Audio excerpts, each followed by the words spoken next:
दिसंबर के आखिरी महीने में हड्डियां जमा देने वाली ठंड पड़ रही थी। चारों तरफ घना कोहरा छाया हुआ था। पूरा शहर रजाइयों में दुबका हुआ था। खिड़कियों पर बर्फीली हवा थपथपा रही थी और गलियों में चारों तरफ सन्नाटा पसरा हुआ था। लेकिन इसी सन्नाटे के बीच गांव के किनारे एक घर ऐसा भी था जहां जान से ज्यादा पुरानी परंपराओं को माना जाता था। इस घर में कमला देवी अपने पति, बेटे और बहू के साथ रहती थी। बेटे का नाम विक्रम था और बहू का नाम राधिका। राधिका और विक्रम की शादी को अभी कुछ ही दिन हुए थे। देख बहू, हमारे घर की एक बहुत पुरानी परंपरा है जो वर्षों से चली आ रही है। अब तू भी इस परंपरा को निभाएगी, इसलिए मैंने सोचा कि तुझे सब कुछ अच्छे से समझा दूं। कौन सी परंपरा है माँ जी? बताइए, मैं भी उसे पूरी तरह निभाऊंगी। तेरी ये बात सुनकर मुझे बहुत खुशी हो रही है। पूरे गांव की यही परंपरा है कि सूरज निकलने से पहले ही घर की औरत नहा धोकर पूजा पाठ कर ले। ठीक है माँ जी, आप चिंता मत कीजिए, मैं सूरज निकलने से पहले ही नहा लिया करूंगी। बहू, आज से हर रोज सुबह 4 बजे उठकर नहाकर पूजा पाठ करना। ठीक है माँ जी, मैं रोज 4 बजे उठकर नहाऊंगी। अगली सुबह जैसे ही मोबाइल में 4 बजे का अलार्म बजा, राधिका चुपचाप उठी। जैसे ही उसने कंबल हटाया, ठंड इतनी ज्यादा थी कि उसका पूरा शरीर सिहर गया। हाथ पैर ठंड से कांप रहे थे, लेकिन चेहरे पर कोई शिकन नहीं थी। हे भगवान, आज तो इतनी ज्यादा ठंड है कि बिस्तर से निकलने का मन ही नहीं कर रहा। लेकिन अगर नहीं उठी तो सब मुझे ताने देंगे। राधिका जैसे तैसे हिम्मत जुटाकर बिस्तर से बाहर निकली और बाथरूम की ओर बढ़ी। जैसे ही वो बाथरूम में पहुंची, उसने देखा कि बाल्टी में कल का भरा हुआ ठंडा पानी रखा है। पानी इतना ठंडा था कि उसमें छोटे छोटे बर्फ के टुकड़े जमे हुए थे। माँ जी, पानी तो बहुत ज्यादा ठंडा है, इसमें तो बर्फ भी जमी हुई है। मैं इस पानी से कैसे नहाऊं? अच्छी बहू वही होती है जो ठंडे पानी से और सूरज निकलने से पहले नहाए।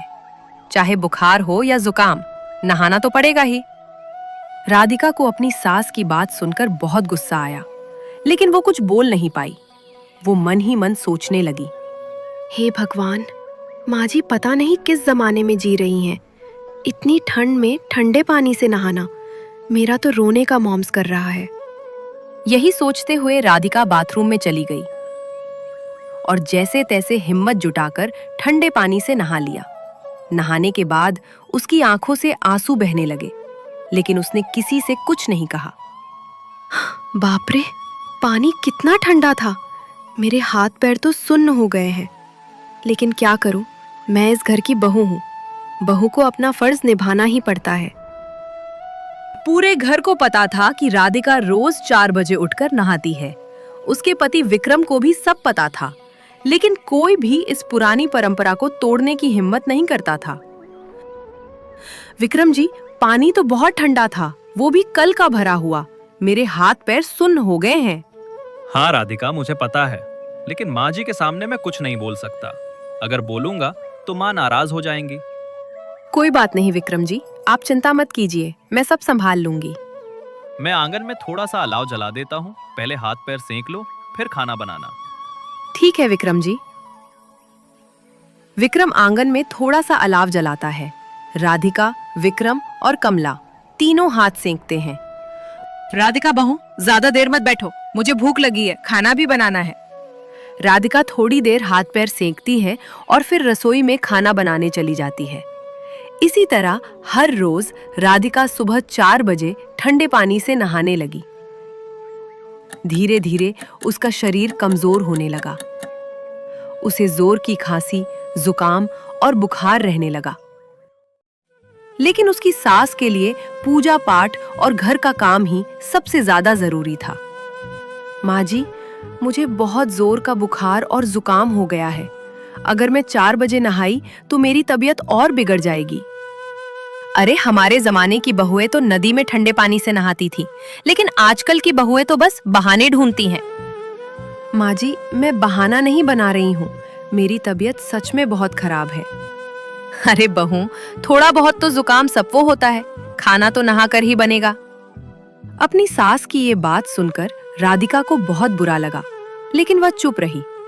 विक्रम भी अपनी माँ के सामने कुछ नहीं बोल पाया।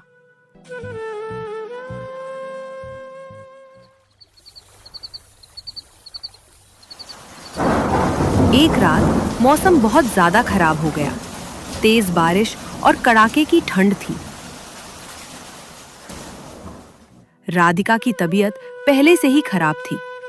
फिर भी वह 4 बजे उठी।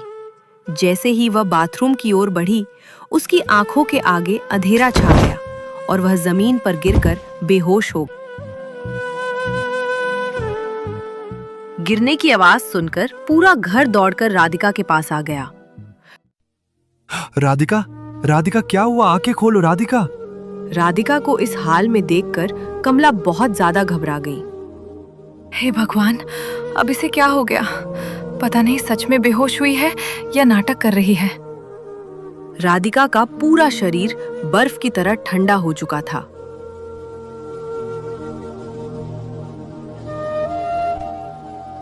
बेटा, इसे तुरंत अस्पताल ले चलो। अगर देर हो गई तो बहुत दिक्कत हो जाएगी। विक्रम तुरंत राधिका को अस्पताल ले गया। इन्हें बहुत ज्यादा ठंड लग गई है। ठंड की वजह से शॉक आया है। अगर थोड़ी देर और हो जाती तो जान भी जा सकती थी। डॉक्टर की बात सुनकर विक्रम की आंखें भर आईं।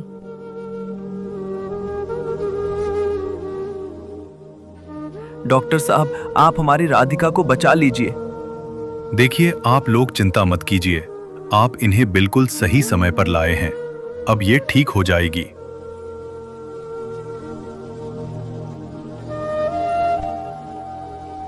रात में जब राधिका को होश आया तो वो देखती है कि उसकी सास उसके पास बैठी है। मुझे माफ कर देना बहू, मैं भूल गई थी कि तू भी किसी की बेटी है। मैंने तुझे बहुत दर्द दिया। सास की ये बात सुनकर राधिका की आंखें भर आईं। कोई बात नहीं माँ जी, आप हमसे माफी मत मांगिए। आप हमसे बड़ी है। नहीं बहू, मैंने धर्म के नाम पर तुझे दर्द दिया। अब इस घर में परंपरा नहीं चलेगी, बल्कि इंसानियत चलेगी।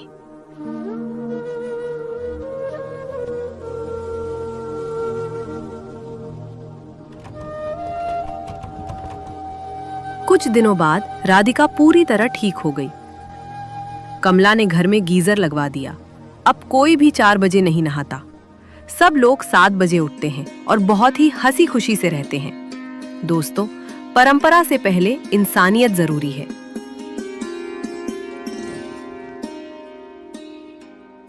साथियों, अगर आपको यह कहानी पसंद आई हो तो वीडियो को एक लाइक और चैनल को सब्सक्राइब करके एक प्यारा सा कमेंट करना ना भूलें। Thanks for watching.